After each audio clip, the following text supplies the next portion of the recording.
Hi guys, nandito si Ate Rida. Magluluto ng egg fried rice. Nandito yung fried rice natin. Ilagyan ko na ng konting light sauce pang palasa at saka itlog. Yan lang po. At mamaya, pagkakain na kami, ay lagyan ko ng spring onion para mabango at masarap. Ayan, ilalagay natin ang itlog.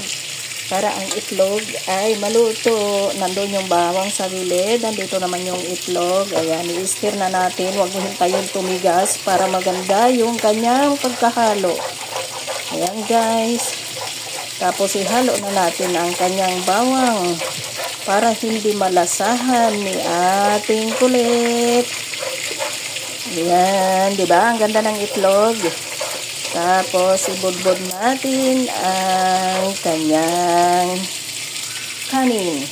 Dahil mahiwaga ang kamay ni ating Riba, ibaliktad natin ang chicken, fried chicken. Ayan, fried chicken stick. Ang tawag po nila dyan ay chicken ribs. Ayan, chicken ribs. At ito yung gulay natin, ilalaga lang, tapos lagyan ng konting sauce mamaya dahil may lasa na rin. Ayan, hugasan natin yan. Dahil nahulog, hugasan muna ni ating Riba. Yan, nahugasan na. Ilaga lang po yan. Ilaga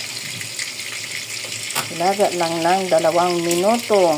Tapos yan, naluluto na, pumupula na. Tapos balikan na natin ito. Ayan, lutong-luto na yung itlog. Ay durog naman na yan. Ganyan lang po. Tapos ipasok na natin ang kanin. Oho, kailangan natin ng 2 kamay. Sandali lang. Ayan na po. Nailagay na na ating Riba. Wala nang kanin dyan. Ito. Hindi ko na tinimplahan ng marami guys. Dahil ang itlog ay manamis-namis. Tapos yung ating light sauce ay may lasa. Kaya ganyan na lang.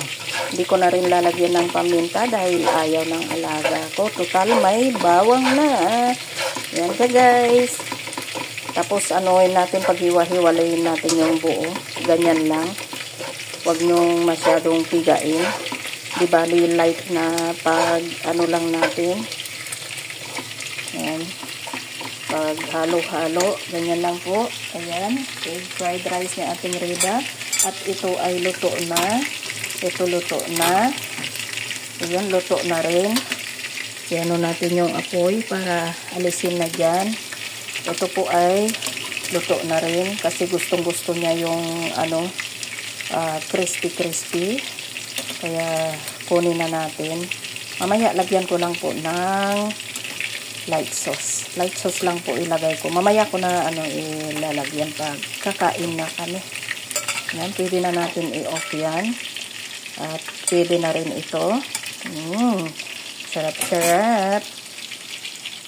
Balikan natin ang fried rice. Ito na. Yan na siya guys. Mamaya ilagay ko yung spring onion. Pag darating na yung alaga ko, ipainit ko. Tapos ibudbud ko na yung spring onion. Masarap yan. Parang nasa Japanese restaurant ka rin. Tikman natin. Sarap. Sarap. Tapos kukunin na natin yan. Charan! It's ready to eat na. Yan na po. Hintayin ko na lang si ating liit. At kakain kami ng lunch. Thank you for watching.